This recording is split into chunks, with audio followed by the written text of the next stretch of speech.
No Viva Saúde de hoje nós vamos falar sobre cuidados com o estômago. Não sai daí, já estamos no ar.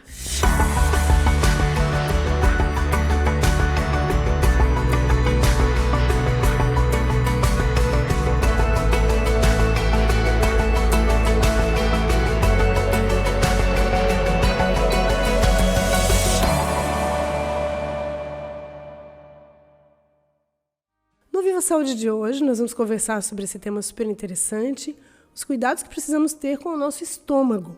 Para falarmos sobre esse assunto, a gente recebe a nossa convidada, que eu vou apresentar em seguida. Mas antes, eu quero agradecer aqui os nossos apoiadores, Unicred e Maria Rocha. Para conversarmos, então, sobre esse assunto, nós vamos receber a médica gastroenterologista, a doutora Maíra Martins Balcheski. Seja muito bem-vinda, doutora, ao Viva Saúde de hoje. Obrigada, Elke.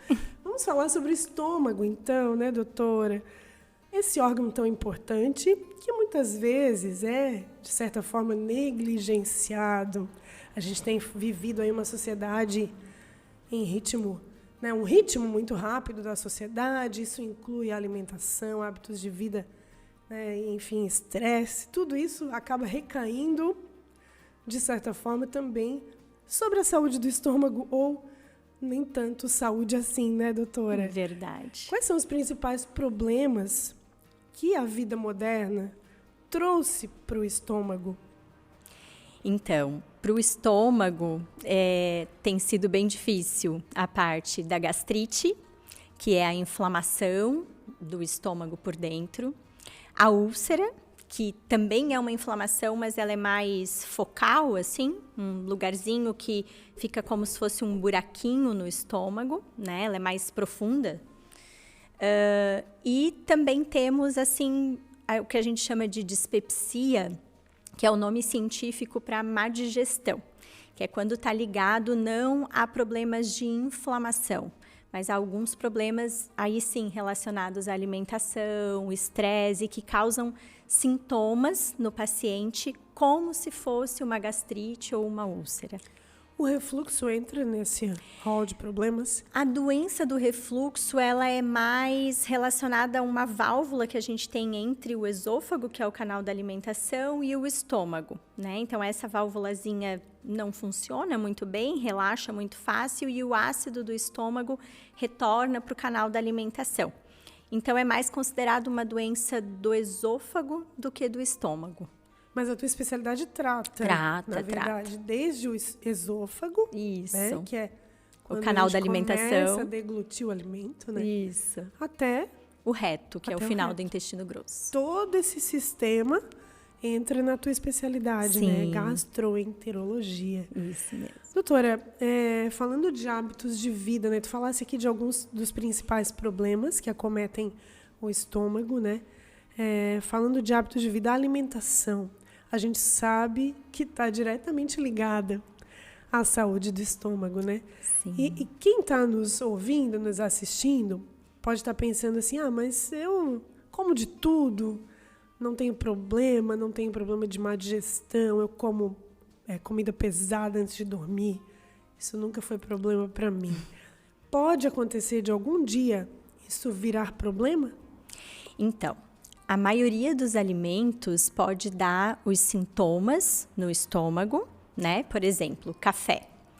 Quem tem já uma gastrite ou uma úlcera e toma bastante café, o café vai aumentar essa intensidade dos sintomas, mas não causa a inflamação.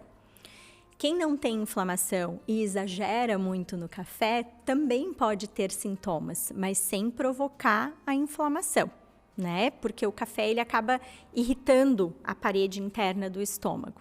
Então a gente tem, por exemplo, café, mas que a gente fala café, mas seriam todos os alimentos ricos em cafeína, então chá preto, chá mate, quem gosta de chimarrão também, né? Chocolate, pimenta, alimentos gordurosos, bebida alcoólica, bebidas gaseificadas. Claro que isso é muito individualizado. Tem pessoas que tomam bastante café e nunca sentem nada, e outras que sentem, porque são vários fatores que vão influenciar para ter os sintomas do estômago, né? Os fatores de proteção que a pessoa já mantém com uma boa alimentação, com o manejo do estresse, não fumar, não exagerar na bebida alcoólica. Então, sempre é um conjunto. Mas é muito difícil mudar esse hábito quando a gente fala na alimentação, né? A gente sabe que a consciência a respeito disso tem crescido, né? A gente já trouxe aqui no Viva Saúde nutricionista, praticamente todas as especialidades, elas mencionam, de certa forma, cuidado com a alimentação, né? Essa tendência que as pessoas têm, pelo menos alertado para isso, né? Que devem descascar mais e desembalar menos, né? Sim. Mas isso... De que maneira isso impacta hoje na vida das pessoas? Assim, até que ponto isso ainda precisa de um grande caminho para a mudança? O que eu vejo assim no dia a dia é que as pessoas querem mudar, sabem que precisam mudar, sabem o que tem que fazer, que caminho seguir, mas a gente sabe que tem as dificuldades do dia a dia. A correria é muito mais fácil um alimento pronto, que é só esquentar, do que ter que preparar, né? O que eu sempre explico é que a gente não pode fazer da nossa alimentação um terrorismo também. Também não dá para a gente achar que está fazendo tudo errado, então eu vou acabar com a minha saúde e não vai dar nada certo. Tem que ter um equilíbrio. Tentar ao máximo ter uma alimentação equilibrada e saudável, mas não é por causa disso que de vez em quando tu não pode fugir um pouquinho, comer diferente, né? Tem que ter equilíbrio. Quando a gente fala dos riscos assim para as doenças, principalmente câncer, que é uma das doenças que mais mata hoje em dia, né?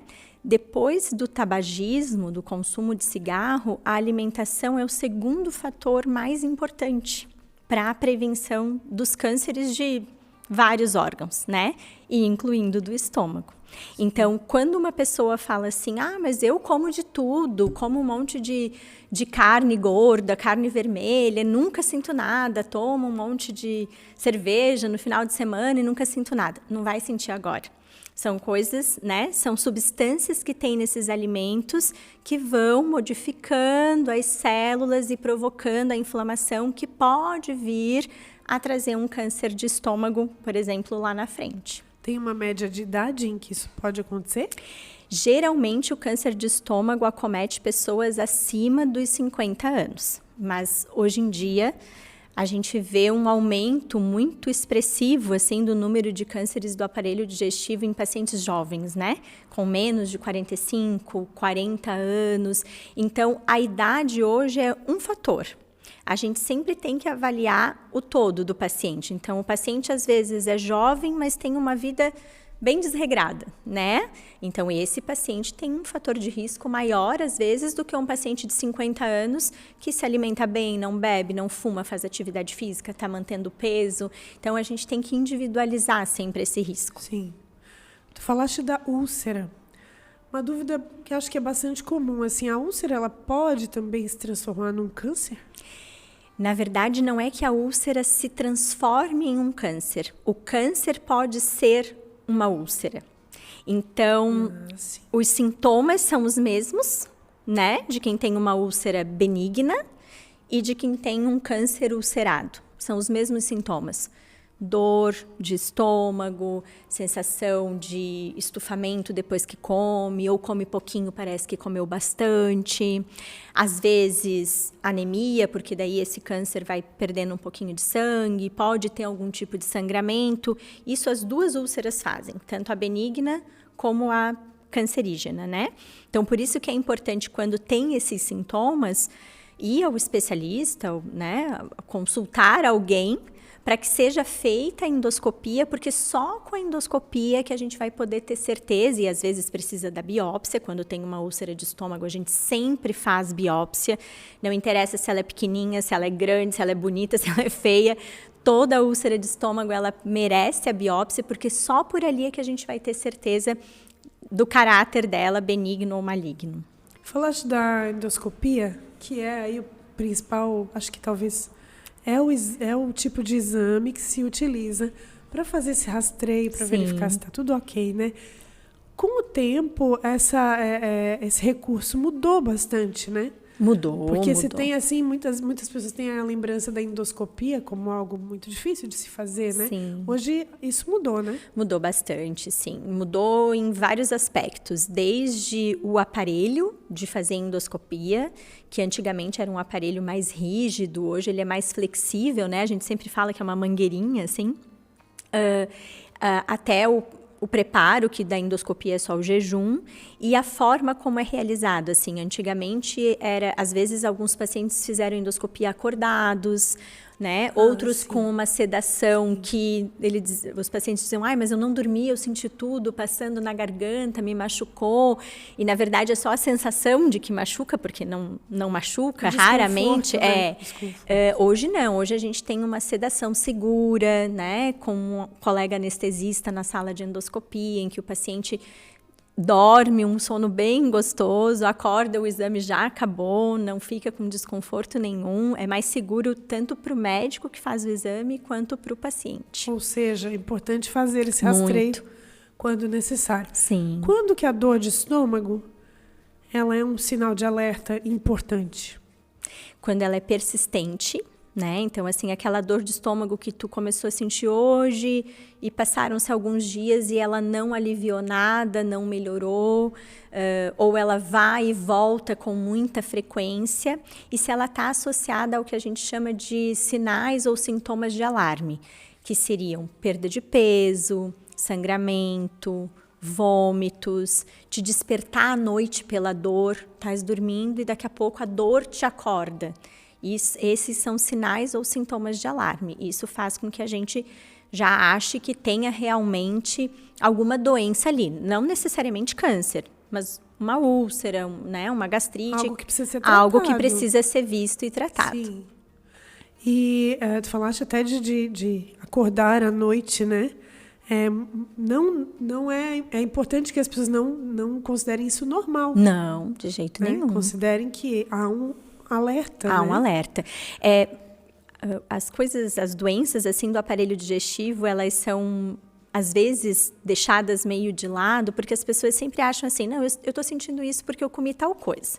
Aí ela deixa de comer. Aí passa um tempo, sente de novo, não, mas hoje foi a outra coisa. E aí elas mesmas vão retirando os alimentos sem saber o que está acontecendo. E quando chegam para a gente no consultório, né, a gente vê que não precisava ter retirado aqueles alimentos, que era só ter feito o exame, já tinha descoberto, já tinha tratado, ou porque, claro, a pessoa não sabe, acha que é sempre do alimento. Mas como eu comentei no início, a gastrite, a úlcera, elas são provocadas principalmente por medicamentos, e a classe dos anti-inflamatórios, aqueles que a gente usa para uma dorzinha de garganta, uma dorzinha de ouvido, de cabeça, né? Os anti-inflamatórios. E aqui entra também a famosa aspirina, o AS, que muita gente usa, às vezes também sem saber que é um medicamento bem agressivo para a mucosa do estômago, né? E também uma bactéria que se chama Helicobacter pylori, que é a bactéria que coloniza, que habita ali no estômago de vários pacientes, e que em alguns deles ela então provoca a gastrite ou a úlcera e também aumenta o risco de câncer de estômago. Falando dos medicamentos, eu comentava contigo aqui antes da gente começar a gravar, né? Eu sempre tenho dúvida se eu devo ingerir algo e depois o medicamento, ou o contrário. E na dúvida eu sempre como alguma coisa e depois tomo o medicamento. Mas tem alguns medicamentos que têm a orientação de fazer com o estômago vazio. Como saber assim, essa diferença? O importante sempre é seguir a orientação do médico, né? O teu médico é que vai dizer, olha, esse medicamento deve ser tomado em jejum ou esse deve ser tomado após alguma refeição. Mas é uma pergunta importante. É uma pergunta importantíssima. Anti-inflamatórios, né? Esses que a gente usa para dorzinhas, assim, esses são importantes que seja com o estômago cheio. Porque daí a gente está com já uma proteção gástrica e aí eles não vão machucar tanto, né? Sim. A mucosa do estômago. Agora, antibióticos dependem, alguns depois, alguns antes, então sempre é bom seguir a orientação do médico. Pode acontecer de um problema agudo, uma gastrite aguda, por exemplo, algo que está associado, de repente, associada à ingestão de um medicamento de estômago vazio, por exemplo? Com certeza, sim. Ou de estômago vazio, ou pelo uso inadvertido, assim, eu tomei hoje, tomo mais um dia, passam vários dias, né? Porque é só uma dorzinha, vai passar. Então, ou por tomar de estômago vazio ou por tomar vários dias esperando que aquela dor passe, pode fazer uma gastrite aguda, sim, por medicamentos. E aí o paciente pode ter uma dor muito forte na região do estômago, né? Associado a náuseas, vômitos. Às vezes tem pacientes que passam muito mal, assim, que precisam até de internação porque desidratam, né? Por causa de uma gastrite aguda. E daí vem um outro problema, aí faz uma automedicação para resolver a gastrite. Exato. Isso é comum também? Bastante. E qual o risco disso, doutora? O risco é que se você faz a automedicação por causa de sintomas do estômago, você não tem certeza do que está acontecendo ali, né? Então, na grande maioria das vezes, vai ser uma gastrite, que tu vai tomar ali o remedinho de manhã em jejum e vai aliviar depois de uma semaninha, no máximo 2. Mas e quando você tem uma úlcera que você não sabe que tem e essa úlcera é um câncer? Se você vai na farmácia, compra por livre e espontânea vontade o remedinho do estômago e fica tomando, o sintoma vai aliviar, né? Mesmo que seja um câncer, aquele sintoma de dor, de desconforto, ele vai dar uma aliviada. Aí você vai parar o remédio, a dor vai voltar. Só que isso vai atrasando o teu diagnóstico. Sim, mas parou o remédio, a dor volta. A dor vai voltar, né? Mas tem pessoas que daí voltam a tomar o remédio. Porque, eu melhorei com o remédio, né? Então eu vou continuar. E não procura, né, ajuda, não faz o diagnóstico. E quando chega a fazer o diagnóstico, aí a doença já está avançada, enfim, fica mais complicado. Sim. Os cânceres de estômago, eles estão entre os mais comuns também? Estão entre os mais comuns também, entre os homens principalmente, mas também acomete mulheres. Falando ainda dessa necessidade aí de buscar alguns paliativos, né?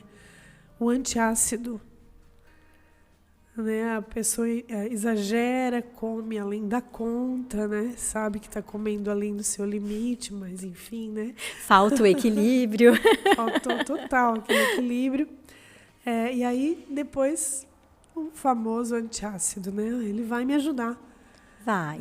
Ele vai te ajudar a aliviar aquele sintoma ali. Mas não é... Só que ele não vai curar nada. Então, se é realmente um desconforto porque você exagerou, né? E isso acontece de vez em quando, até não tem problema, né? Agora, assim, se acontece como, hoje eu vou tomar um antiácido porque eu comi alguma coisa que eu não fiquei bem, daqui 2 dias eu tomo de novo. Então, aí não é o alimento, é porque você está tendo realmente alguma coisa ali que qualquer coisa que você ingira está te provocando sintomas, sim. né? É importante estar atento a isso, né? A persistência dos sintomas, né? A frequência, se isso vem sendo cíclico. Então, sempre ficar de olho, né? E não deixar de procurar, assim. Sim. A gente falou dos alimentos, agora tem um fator também que é muito importante para ser considerado, que é o estresse, né? Essa coisa da reação do organismo mesmo, às pressões, a essa vida agitada, falta de descanso, muitas vezes falta de dormir adequadamente, né? Enfim, até que ponto o estômago sofre com esse problema também? Sofre bastante, com certeza. O estresse, ele libera substâncias no nosso organismo que cada órgão vai ter uma resposta, né? E para o estômago acontece isso. Então, num momento, numa fase de estresse, o que acontece? O estômago ele não fica mais preparado para fazer a digestão adequadamente. Quando a gente está estressado, é aquela coisa de luta ou fuga, né?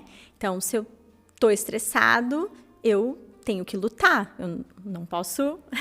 E na hora de lutar, você não vai se alimentar, você não vai fazer a digestão adequadamente. Assim, né? Exato, então...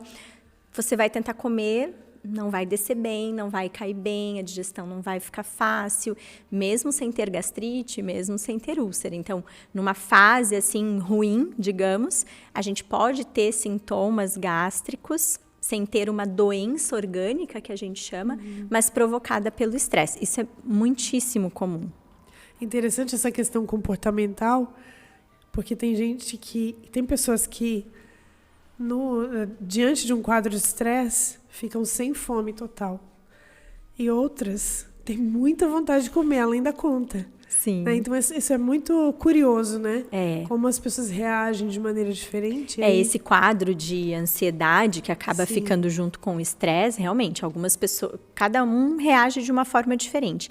Mas mesmo aqueles que ficam com mais fome, eles até comem mais, mas o estômago vai sentir. Sim. Né? Vai sentir esse estufamento, vai dizer que não está fazendo a digestão, que tudo que come estufa, chega às vezes até a ter vontade de vomitar, né? Porque o estômago vai demorar mais tempo para fazer. Tem algo errado, né? Exato. Tem algo em desequilíbrio.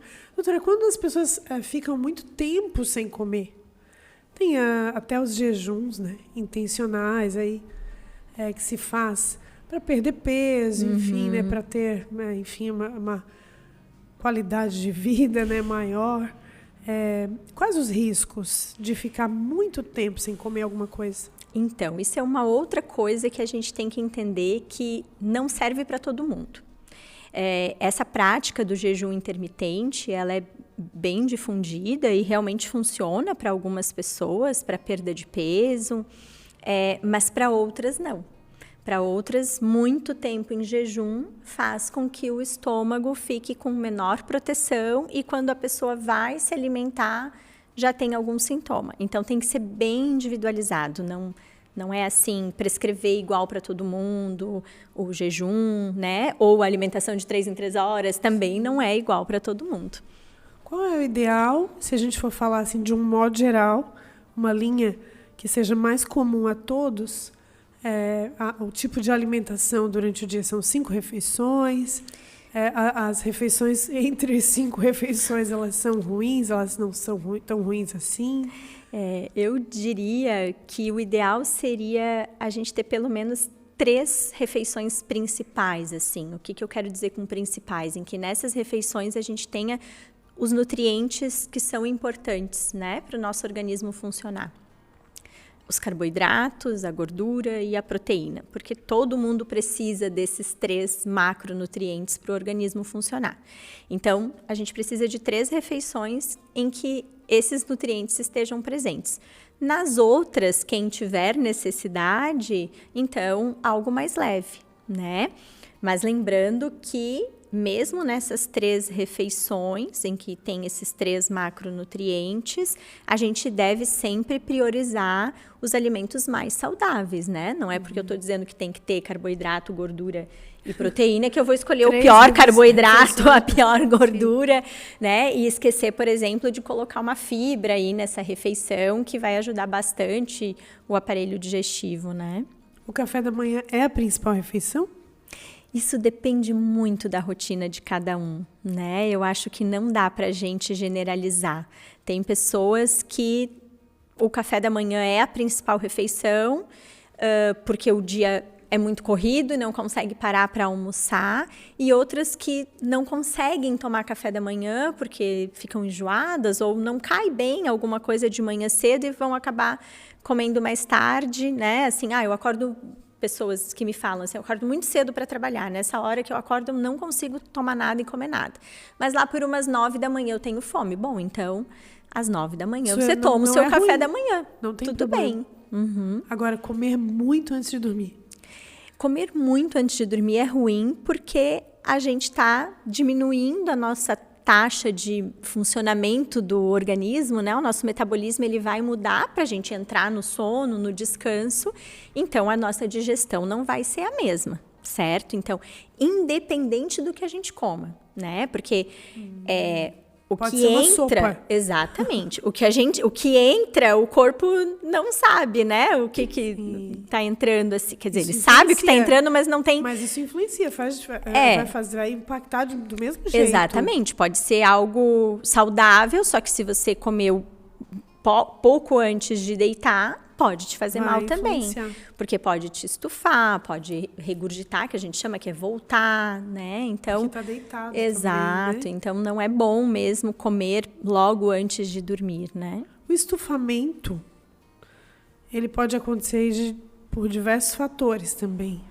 né? E é um desconforto que é bastante comum, assim, da população, né? Ele está ligado a quê? Ele está ligado ao tipo de alimento, ele está ligado ao tipo de alimento mais estresse, ele está ligado a alguma medicação, a um estilo de vida mais sedentário. Tudo isso. Tudo isso junto? Tudo isso é o que assim, porque o estufamento, ele é um sintoma comum de vários órgãos do aparelho digestivo. Tu pode estufar por causa do estômago, tu pode estufar por causa da vesícula, tu pode estufar por causa do intestino delgado, que é o intestino fino, tu pode estufar por causa do intestino grosso. Então, depende muito o que vem associado ao estufamento, né? Então, de como o paciente relata pra gente, assim, esse estufamento é logo depois da alimentação, horas após a alimentação, não tem relação com a alimentação, muda o hábito intestinal, não muda. Então, são várias coisinhas, pecinhas que a gente vai encaixando para tentar identificar da onde que aquele estufamento está vindo. Mas tudo que tu falou tem relação. Alimentação, estresse, uso de medicamentos, comer muito rápido, comer falando, comer mexendo no celular. Mexendo no celular né? também. Porque a pessoa não presta atenção. E acaba... sim. Sabe aquilo que a gente fala Alerta para as importante. crianças, que não pode deixar a criança comendo na frente da televisão, porque a criança vai comer, não vai nem saber o que está comendo?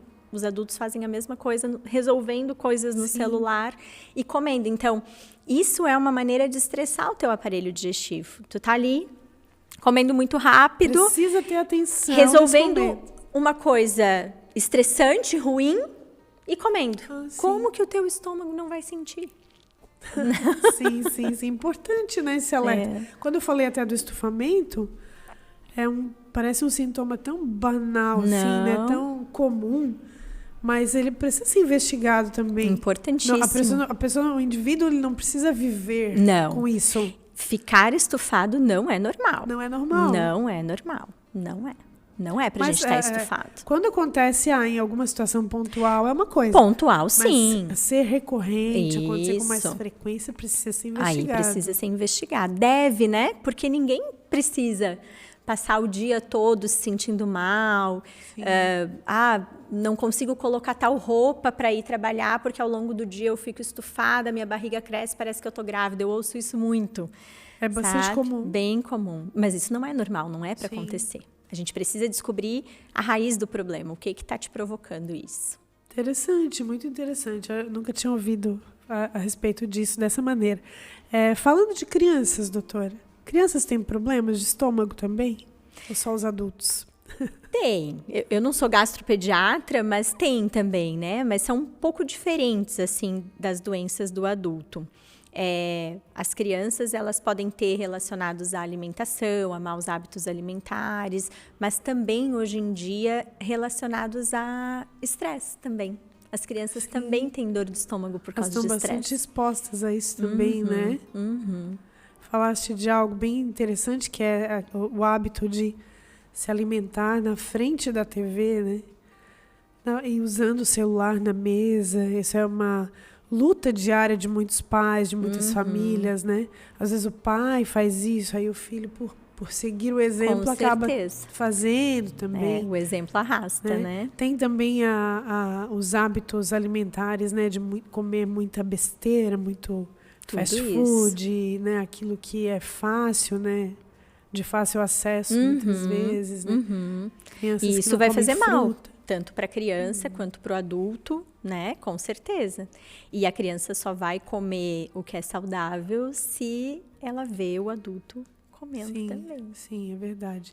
E o problema de comer assistindo TV ou mexendo no celular também vai além de sintomas, né, gastrointestinais, mas também com o aumento da obesidade. Porque as pessoas não se dão conta da quantidade que estão comendo quando estão assistindo televisão ou mexendo no celular. Só vão comendo. E aí, quando elas param para se dar conta, aí viu que foi demais. Né? A obesidade é uma epidemia, né? Sim. E que está aumentando em todas as faixas etárias, né? E acho que o risco é quando se transforma em algo normal. Né? As pessoas associam o comum ao normal. Não, é normal, é assim mesmo, né? Não tem remédio. Prevenção é o melhor remédio, a gente sempre fala aqui, né? Sim. É ter cuidado com esses hábitos alimentares, hábitos de vida, praticar uma atividade física, né? Algo que goste. Isso tudo vai influenciar na saúde do estômago também. Mesmo. Falando de hidratação. E aí, temos, né, as cotas diárias, né, que são indicadas para uma boa hidratação diária. Né? Isso também vai influenciar na saúde do estômago, né? Sim, tudo. Tudo que a gente ingere vai ajudar o nosso estômago a funcionar melhor, né? Então, a água, a gente fala sempre da importância da ingestão hídrica entre 30 e 35 ml por quilo de peso corporal para o adulto. Isso para a gente ter a quantidade ideal de água para o nosso organismo funcionar, né? A nossa maior parte do organismo é de água.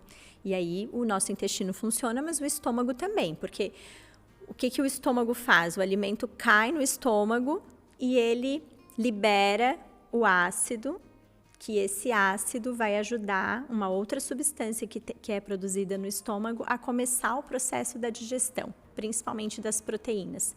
E aí os alimentos ficam ali dentro como que num liquidificador, se mexendo, né? E forma uma massa, e essa massa depois é passada para o intestino fino. Então, a gente precisa de líquido para formar essa massa. Se a gente não tem líquido, isso também vai ficar mais endurecido, com uma dificuldade maior de digestão, de passagem do estômago para o intestino. E quem tem o hábito, que, diga-se de passagem, é um péssimo hábito, um hábito ruim, de ingerir líquido enquanto come. Não sei se é tão ruim assim, mas poder dizer. É importante a gente dividir algumas coisas. Tem alguns hábitos que se tornam ruins para quem já tem alguma doença, né? Então, isso de ingerir líquidos durante a refeição é ruim para quem tem doença do refluxo, é ruim para quem tem gastrite. Por quê?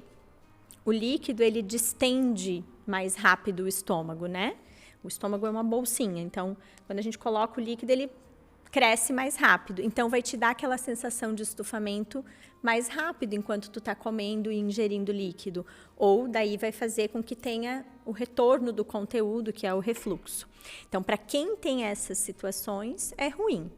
Agora, existe o mito de que se a gente ingerir água ou qualquer líquido enquanto estiver se alimentando, vai atrapalhar a absorção dos nutrientes. Isso é mito, isso não acontece. Doutora? Isso não acontece. Tenho que admitir que é bom para mim. Sim. Falando ainda da ingestão de líquido, né? Tem um mito também, não sei se é mito ou verdade, de que passou de uma determinada quantidade de líquido, o organismo não absorve mais e se torna algo nocivo para o organismo. Isso faz sentido? Isso é real? Mito? Para as pessoas quando que se fala de hidratação, né? Entendi a tua pergunta. Então, quando a gente tem um paciente, uma pessoa saudável, em que a maquininha dela, o organismo dela está todo funcionando, não vai ter problema. Porque o que for de líquido em excesso, o rim vai fazer com que ela urine mais. Agora, quando o paciente tem algum outro problema, né? Então, um problema cardíaco, um problema renal, e aí tem uma ingestão muito grande de líquidos, isso pode se tornar um problema, porque está tendo um desequilíbrio ali na quantidade que ele toma com a quantidade que ele elimina. Mas quando a maquininha está funcionando bem, isso não tem problema nenhum. Sim. A ingestão de fibras, falasse, né, no início ali, muita salada, muita fruta. Isso tudo vai contribuir também com o bom funcionamento. Com certeza. Do estômago. Doutora, tem também algo que se diz assim, não sei se pode ser considerado assim, que a digestão começa na mastigação. Né? Porque tu falaste, né, do estômago que prepara o que foi ingerido para ser eliminado, né? Para ser, enfim, absorvido de certa forma e eliminado de outra. Mas a mastigação, esse investir tempo na alimentação, isso tudo vai influenciar também nesse processo digestivo, né? Com certeza. Como é que funciona isso? Quando a gente coloca o alimento na boca, a gente já começa a ter estímulos para tudo funcionar, né? Então, é estímulo para o cérebro, é estímulo para o aparelho digestivo, para liberar as enzimas, para tudo começar a funcionar. E aí, se a gente mastiga muito rápido ou não mastiga direito o alimento, não dá tempo daquele alimento mandar todas essas informações para onde precisa chegar.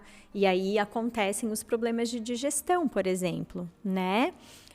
Ou então, deixa mesmo de quebrar algum nutriente na boca e que chega já para dar mais trabalho para o estômago, porque cada órgão vai ter um nutriente que vai quebrar melhor, absorver mais, né? Não é tudo no mesmo lugar que é feito. Então, a gente precisa.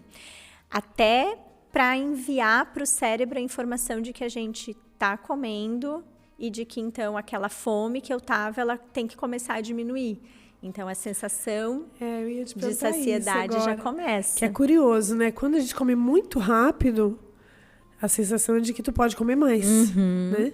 Mas se tu vai comendo devagar, com um ritmo mais lento, né? Apreciando mais a comida, vivendo mais aquele momento, né? Exato. Que é o ideal, a saciedade também acontece, né? E tu come menos do que tu comeria se comesse numa velocidade muito acelerada. Com certeza. Até isso, assim, o organismo ele tem essa capacidade, né, de reconhecer isso. Doutora, voltando a falar dessa questão do estômago irritado, né? As pessoas que estão em casa e que se identificam com esse problema. Digamos que não seja um problema muito sério, né, uma dor muito frequente, mas aconteceu. A gente falou dos antiácidos, falou dos remédios, dos medicamentos aqui que tem que ser, de certa forma, tem que ser, né, indicado pelo especialista, não usar assim deliberadamente, né?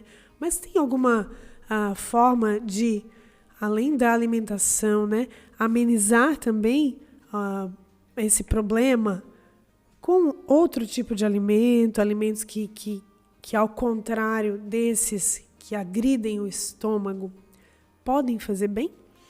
Então, se tu não tens nenhuma inflamação ali, então não existe uma gastrite, não existe uma úlcera, porque essas questões precisam de um remédio para cicatrizar. Sim. A alimentação vai te ajudar a aliviar os sintomas, mas não vai cicatrizar a doença, certo? Certo. Agora, se tu tem somente os sintomas relacionados ao estresse, por exemplo, sem nenhuma gastrite, nenhuma úlcera, os alimentos que vão ajudar a aliviar os sintomas são alimentos que são pobres em açúcar, pobres em sal, pobres em gordura. Menos sal, menos açúcar, menos gordura. Frutas ácidas, por exemplo. Frutas ácidas, no momento que está com sintomas, vai atrapalhar, né? Vai então, dar mais sintomas. É melhor evitar. Evitá-los, mesmo sendo frutas. Mesmo sendo frutas, exato.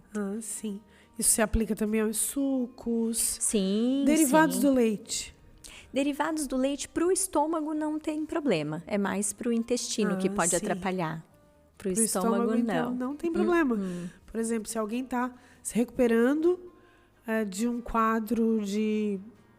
Enfim, um quadro em que teve que ter uma dieta específica e agora está voltando a se alimentar normalmente. Os derivados do leite não tem problema nesse caso, no caso do estômago. Né? E aí tem uma associação com o intestino. Precisa ter essa preocupação ou não? Depende. Não necessariamente. Cada caso é um caso. Se o que estava incomodando mais era realmente só o estômago, porque também, quando é ligado ao estresse, às vezes a gente não consegue separar muito os sintomas, né? O paciente pode ter sintomas gástricos e intestinais, quando é relacionado ao estresse, assim. Todo o tubo digestivo está sofrendo ao mesmo tempo. Diferente de quando se tem uma doença específica naquele órgão, né? Uma dor de estômago é uma dor mais aqui em cima. Na região, assim, chamam da boca do estômago, né? No meio aqui dos arcos costais. Assim mesmo, né? É bem ali. Ela pode ficar ali, né? Só nessa região, ou ela pode também dar uma dor nas costas, na mesma altura, só que nas costas, um pouco mais para o lado, e até às vezes, dependendo do grau de inflamação, do grau de dor e de estufamento, pode ficar difuso, que a gente chama do ETO do abdômen. Pode irradiar para outros lugares, assim. Para outros membros também?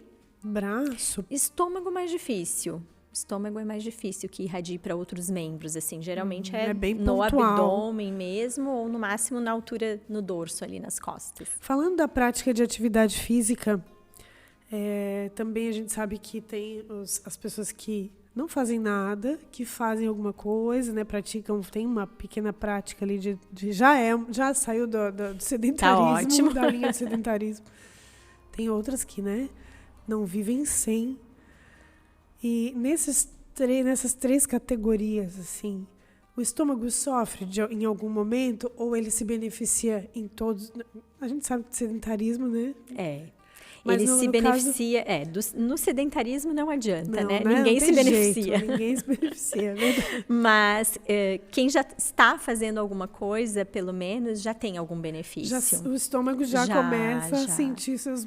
Já o estômago, o intestino, o fígado, né? Por exemplo, já tem algum benefício, sim. Assim, sabe aquela máxima de que vale a intenção?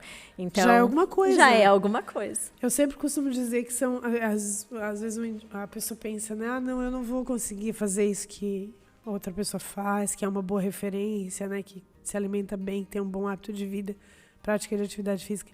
Mas as pequenas mudanças podem fazer diferença, né? Vai ajustando na tua rotina. Não precisa fazer tudo igual, né? Sim. Como eu estava falando, não serve igual para todo mundo, porque cada um tem a sua vida, a sua rotina, os seus gostos, né? Tem gente que não adianta, não gosto de comer isso de jeito nenhum. Como é que tu vai forçar? Não tem que ter uma outra opção.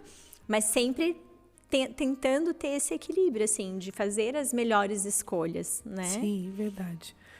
Doutora, para a gente finalizar essa conversa, que eu acredito que vai ser muito útil para quem está em casa ou para quem está no trabalho, enfim, assistindo, ouvindo, né, nossa conversa, para cuidar melhor do seu estômago.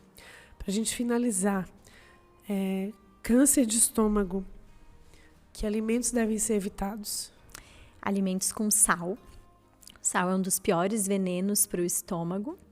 E alimentos que liberam substâncias chamadas nitrosaminas, que são substâncias liberadas principalmente nas carnes defumadas.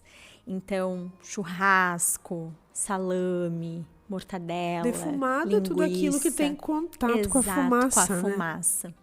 Tudo isso aumenta o risco de câncer de estômago, assim, seriam os piores alimentos para o estômago. A gordura tem relação, mas não é o principal, né? Alimento rico em gordura é pior para o intestino. Para o estômago, realmente, em relação a alimentos, sal e os defumados. Sim. Doutora, quero te agradecer a tua Obrigada presença também. aqui. Muito importante falar sobre isso, né? E dizer que o espaço está aberto para que a gente possa trazer novas pautas aí ligadas estou à disposição. à tua especialidade, né? Para levar informação para o público, né? Informação ligada à prevenção e à qualidade de vida. Muito obrigada mais uma vez. Eu que agradeço. Obrigada. A gente agradece também a sua audiência. Lembra de compartilhar esse conteúdo com quem você conhece, para que eles também tenham acesso à informação de qualidade e prevenção e qualidade de vida. A gente agradece os nossos apoiadores, Maria Rocha, Unicred, fica por aqui e até o próximo Viva Saúde.